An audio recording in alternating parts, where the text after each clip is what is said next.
Pete Carroll was welcomed with open arms, and he went on and on and on and on about his vision for the Raiders and what it's all going to be like and what he wants from the fans at Raider games and all that. You can expect meat and potatoes to run the ball and play defense. That's the way the Raiders are going to play. Those are two areas, by the way, the Raiders are near the bottom in. Both those categories. They were 32nd in running the football last season. There was only 32 teams. My math tells me that's not good. They would be at the very bottom of the percentile list. And in defense, points allowed, which is the most important stat for a defense, they were 25th in the NFL. But Pete says that's how the Raiders are going to turn things around. He also talked about the stadium and the fans, and it's well known the Raiders have no fans that buy their tickets. It's all opposing fans. Hardly anyone there support the hometown team because they can price gouge those tourists that come to Vegas to watch NFL football. So if you live in Vegas or that area, you buy season tickets. It's a great hustle. You resell for twice, 3 times face value, and you make a little bit of side money, that easy money. But here's the coach of the Raiders, Pete Carroll. Now, it's weird to say that, but here's Pete talking about what he'd like to see in that Raiders stadium. I'm so proud to be part of that and recognizing that we get to represent our following. And here in Las Vegas, to do it in this setting right here, where people can't wait to come see us. They can't wait to see what we're all about. We do want to fill our stadium up with our guys. I know that we have a good draw for people from out of town. There you go. There you go. That's what I'm talking about. Hey, Mark, settle down a little bit. Yeah, it was not Mark. It was a interloper. We'll get to that in a sec. Here's Pete Carroll on. Well, he went on and on several different points. It's like he had this talking point about bringing up Tom Brady's name, and he kept doing it. Take a listen.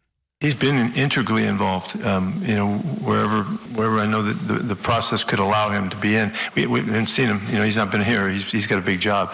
But he has been a really exciting part of it. Oh, very exciting. So let us discuss the question. Having sat through this, I watched it so you would not have to. What was the overall vibe you got from Pete Carroll's opening day as head coach, or the Raiders' opening news conference? What was the vibe that Pete Carroll gave you? So I've got Cookie, Matchmaker, and Audible. And we'll combine all of these things together, and we are going to make the Early Bird Special, which Pete can go enjoy, the Early Bird Special, whatever he wants there. Of course, he's been able to do that for many, many years. So number one. I said number one.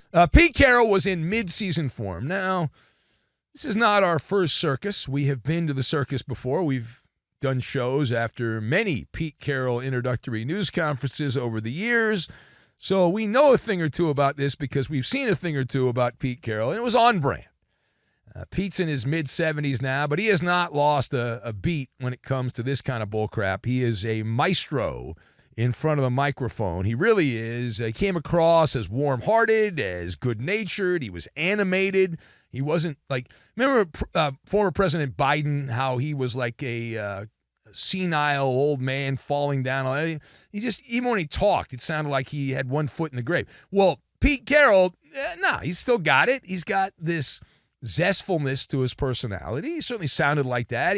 He's speaking his native tongue. He's done this numerous times, right? Jets, Patriots, Seattle, had a big college job at SC.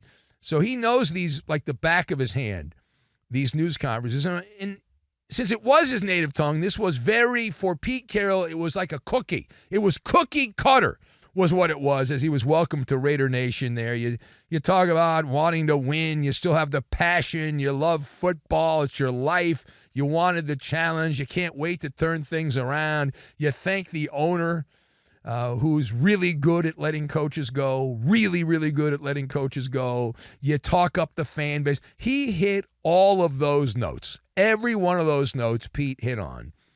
And this is just really confirmation that Pete Carroll, despite the age and all that, and despite the fact that the Seattle Seahawks were saying that it was a mutual parting of the ways. Now, this is proof that he was whacked. He was excommunicated from the 12th man in Seattle and rudely kicked out. There was a power play, and all those rumors are true. Otherwise, why would Pete Carroll want to come back? If he was burned out on coaching and that's that, why would he come back for this job? This is a bad job. The Raiders, I don't know if you know this, they suck. They're bad, right? And as a result, Pete's back because Seattle got rid of him a couple years ago, and he's got this bad taste in his mouth, and here's a chance for him to prove Seattle was a bunch of idiots, and they have no shot to win there in Seattle. They don't have a quarterback. At least Pete was able to get a little bit out of that stiff Geno Smith, but dime a dozen coach in Seattle. Will be changing coaches in a couple years and all that, and so hey, Pete's like, I'm going there. I'll show you. I'll show the world. The great thing about hiring a coach who's in his mid-70s is there's no 5-year rebuilding plan. You hire a coach in his mid-70s, you got to win right now. You can't wait. You can't sit there and spend 3 years developing a quarterback. The math is not mathing at that age. You gotta win. Every game is precious, right? Every game. There's no throwaway games when you're coaching in the NFL in your mid-70s.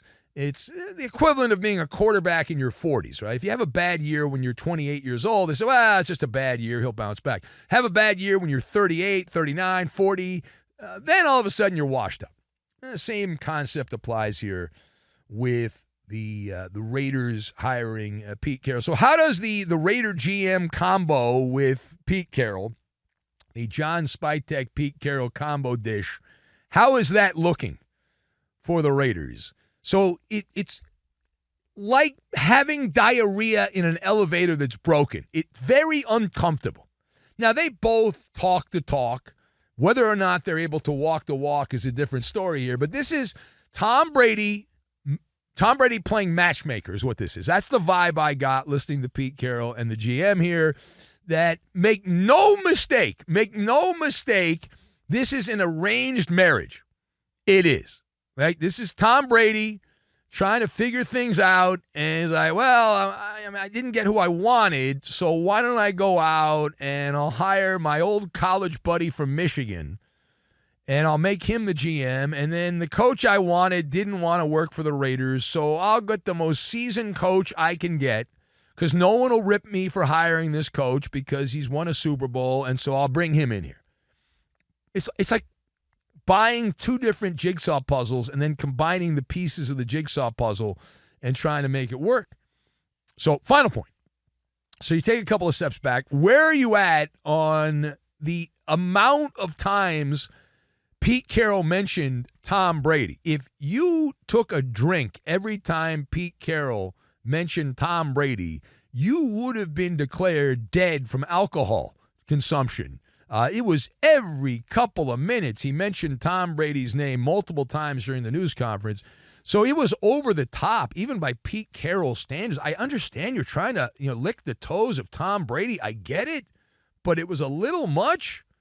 You've been there before. Like, that was the only thing that really stood out. I was like, wow, this is really weird. Like, this is like a little too much.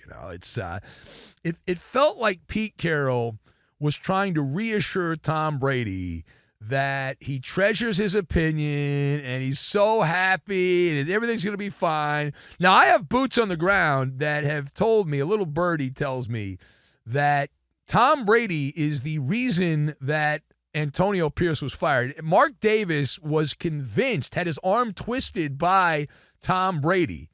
And if my source is correct, and it's a pretty reliable source, the source tells me that the plan was to go forward with Antonio Pierce for another year. But Tom Brady convinced ownership that they were going to get Ben Johnson as the coach. He thought because he's Tom Brady, he could get whoever he wanted. And the decision was made, and they actually, the reason they delayed the firing of the GM, they thought that's what Ben Johnson wanted. They fired Tom Telesco like a week after they got rid of Antonio Pierce, but it was to clear the runway for the coach that Tom wanted, Ben Johnson of the Lions, and then he was given the Mutombo, rejected by Ben Johnson for the Chicago Bears job, and so now you didn't have the GM, you didn't have the coach, so Tom Brady had to call an audible at the line of scrimmage, and the corner office guy, Tom Brady, who's likely even never at the Raider facility. He does everything on Zoom. But they made the move. They pivoted at that particular point, and they put together a patchwork group to guide the pirate ship. And as we said, it's an arranged marriage. We'll see if it works out. As for the Raiders' next quarterback, the gambling market keeps saying it's going to be Russell Wilson. It is TBD, to be determined at this particular point. And it sounds like it'll be a potluck dinner in the quarterback room. And meanwhile, the soundbite that we played, you heard there, the voice saying Raiders. That was Marshawn Lynch, who played with the old Oakland Raiders and played in Seattle, of course, played for Pete Carroll. And there was Marshawn randomly chanting. Of course, he's much like the guy I do a TV show with on the weekends, making it all about him.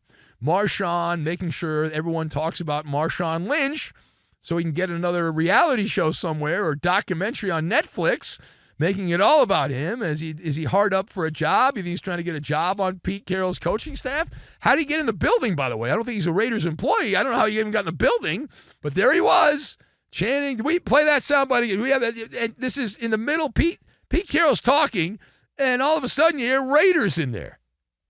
I'm so proud to be part of that and recognizing that we get to represent our following and here in Las Vegas to do it in this setting right here where people can't wait to come see us. They can't wait to see what we're all about. We do want to fill our stadium up with our guys. I know that we have a good draw for people from out of town. Yeah, there it is. There you go. That's what I'm talking about. Hey, Mark, settle down a little bit. All right. That was Pete attempting to have some fun there. But there you go. Marshawn Lynch, making it all about Marshawn Lynch. Shocking. I'm just here so I won't get fined.